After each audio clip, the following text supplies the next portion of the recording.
Election Commission is all set to roll out nationwide voter list revision drive following the conclusion of Bihar's Special Intensive Revision or the SIR exercise. Chief Election Commissioner Gyanesh Kumar has confirmed that the Pan-India SIR will begin state by state in July next year with the goal of cleaning up electoral rolls, ensuring accuracy and removing duplication before the 2026's assembly cycle. He emphasized that this drive is aimed at making India's voter database quote-unquote error-free and transparent, using technology and field verification for the first time on such a large scale.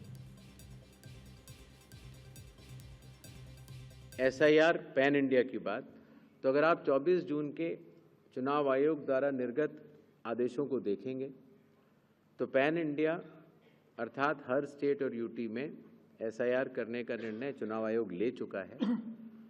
उस पर कार्य भी जारी है, लेकिन उनकी तिथियां राज्यवार या यूटीवार चुनाव आयोग की संयुक्त बैठक में हम लोग निर्णय करेंगे और फिर आपको बताएंगे। The announcement comes even as the Supreme Court is all set to hear the final arguments today, which is on October 7th, on the validity of Bihar's SIR exercise, which had sparked political debate over inclusion and categorization of voters. Meanwhile, the Election Commission has also announced Bihar Assembly polls to be held in two phases on November 6th and 11th, with results being announced on November 14th. But as the political race is heating up further in Bihar, the Election Commission is now looking to take the lessons from the state to every corner of the country. Bihar के चुनाव दो phases में होंगे। पहले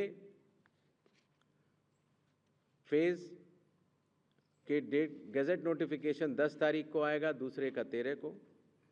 last date of making nominations पहले phase की 17 को होगी, दूसरे की 20 को। स्क्रूटनी 18 और 21। विड्रॉल की आखिरी तारीख 20 अक्टूबर और 23 अक्टूबर, और date of poll 6 November Thursday और दूसरा 11 नवंबर ट्यूसडे। काउंटिंग 14 नवंबर को होगी और पूरी चुनावी प्रक्रिया 16 नवंबर तक समाप्त कर ली जाएगी।